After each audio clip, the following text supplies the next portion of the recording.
శివానందలహరి 72వ శ్లోకం. ధ్యానాంజనేన సమవేక్షతమః ప్రదేశం భిత్వా మహాబలిభిరీశ్వరనామమంత్రైః దివ్యాశ్రితం భుజగభూషణముద్వహంతి ఏ పాదపద్మమిహతే శివతే కృతార్థాః.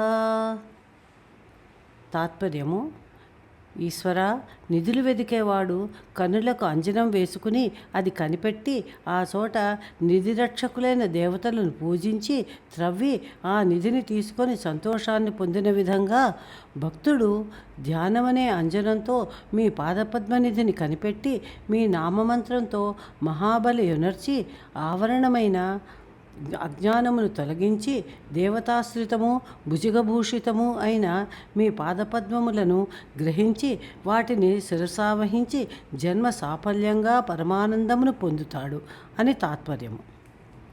వివరణలోకి వెళితే శంకరులు ఈ శ్లోకంలో ఈశ్వరుని పాదపద్మాన్ని గొప్ప నిధిగా వర్ణించారు. భూమిలో అనేక నిధులు ఉంటాయి. అందువల్లనే భూమిని రత్నగర్భ అంటారు. భూమిలోని నిధులను దక్కించుకోవడానికి గట్టి ప్రయత్నం చేయాలి. అలాగే శివపాదములనే నిధిని పొందాలన్నా కూడా ఎంతో కష్టపడాలి. భూమిలో నిధి ఎక్కడ ఉన్నదో తెలియాలంటే కంటికి అంజనం రాసుకోవాలి. అంజనం అంటే ఒక ప్రత్యేకమైన కాటుక. శివపాదనిధిని చూడాలంటే ముందుగా శివధ్యానం చేసి దర్శించాలి. శివధ్యానం శివనిధిని పొందడానికి అంజనం లాంటిదన్నమాట. నిధి కనపడగానే అది మన చేతికి అందదు. ఎందుకంటే నిధి భూమి బయట ఉండదు. అది రాళ్ల చేత రప్పల చేత కప్పబడి ఉంటుంది. అదిగాక దాన్ని కొందరు దేవతలో లేక సర్పములో కాపలా కాస్తూ ఉంటాయి.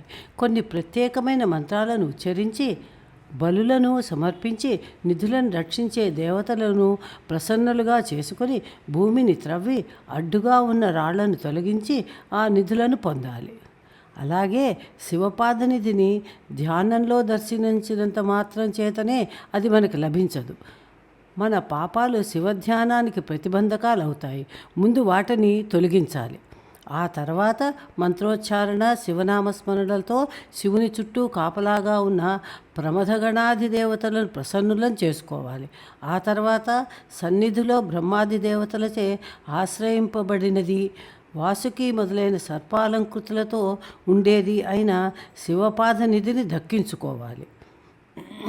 ఇవన్నీ చేయగలిగితే తప్పక శివపాద నిధిని పొంది ధన్యులు కావచ్చునని శంకరులు చెప్పారు. మొత్తం మీద ఈశ్వర పాదపద్మములు లభించాలంటే ఈశ్వర ధ్యానము ఈశ్వరనామ మంత్రజపము అనే వాటిని సాధనములుగా గ్రహించాలి. భగవంతుని మంత్రోచ్చారణము ద్వారా దేవతలను ప్రసన్నులను చేసుకుని పాపములు అనే ప్రతిబంధకాలను తొలగించుకొని బ్రహ్మాది దేవతలచే ఆశ్రయింపబడినది సర్పములచే అలంకరింపబడినది అయిన పరమేశ్వరుని యొక్క పాదపద్మాలను ఎవరు శిరసావహిస్తారో వారే సత్పురుషులు, ధన్యాతి ధన్యాత్ములు. శివసాక్షాత్కారం కావాలంటే ధ్యానం పంటకు రావాలి. ఈశ్వరనామాన్ని గొప్ప బలంతో జపించాలి. అజ్ఞానాన్ని మూలమట్టుగా నశింపజేయాలి. ఆ స్థితిలో ఈశ్వర సాక్షాత్కారం ఈ జన్మమందే కలుగుతుంది. ఇక పాదార్థంలోకి వెళితే ధ్యానాంజనేన సమవేక్ష. ధ్యానాంజనేన అంటే ధ్యాన ప్లస్ అంజనేన అనగా శివధ్యానం అనే అంజనంతో, అంజనము అంటే భూమిలో దాచిన వస్తువును వెల్లడి చేయడానికి అంటే కనుక్కొనడానికి సమర్థమైన కాటుక అని. ఈశ్వర ధ్యానం అనే కాటుక కంటికి రాసుకుంటే శివపాదం అనే నిధి కనబడుతుంది.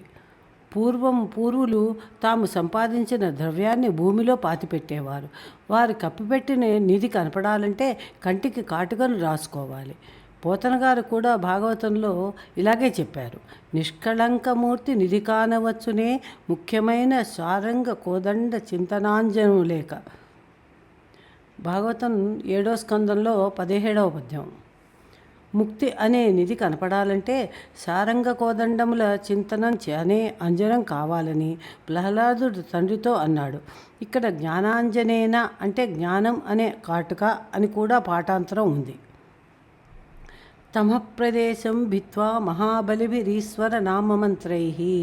ఈశ్వరనామమంత్రైః అనగా ఈశ్వరుని యొక్క నామమంత్రములు అనే మహాబలిభిః అనగా గొప్ప బలులను సమర్పించి, అంటే ఆ నిధిని రక్షించే నిధి రక్షకులు, అనుగ్రహమును కలిగించే పూజాద్రవ్యాలచే తమ ప్రదేశం, తమ అంటే అజ్ఞానం అనగా ఆ అజ్ఞానం అనే చీకటిలో నిధి ఉన్న ప్రదేశాన్ని భిత్వా అనగా భేదించాలి అనగా త్రవ్వాలి అని. దివ్యాశ్రితం భుజగభూషణం. ఈశ్వరపాద పద్మము దివ్యాశ్రితం అనగా దేవతల చేత ఆశ్రయింపబడేది అని. అలాగే భుజగభూషణం అనగా సర్పం అలంకారంగా గలది అని. ఈశ్వరపాద పద్మము దేవతలచే ఆశ్రయింపబడేది.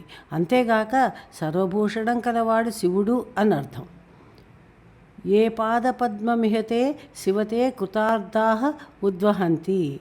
ఏ అంటే ఏ భక్తులు దేవతల చేత ఆశ్రయింపబడేది సర్పము ఆభరణంగా కలిగిన వాడు అయిన తే పాదపద్మం అనగా నీ పాదపద్మం అంటే పాదాన్ని అనగా శివపాదపద్మాన్ని, ఇహ అంటే ఈ జన్మలోనే, ఉద్వహంతి అనగా శిరసావహిస్తారో అంటే నెత్తినపై పెట్టుకుంటారో, తే కృతార్థాః అనగా వారే ధన్యులు అని భావం. శివపాదద్వందాన్ని తలక ఎత్తుకునేవారు ధన్యులు అని శంకరుల కథనం. 72వ శ్లోక విశ్లేషణ సమాప్తం. ఓం నమః శివాయ.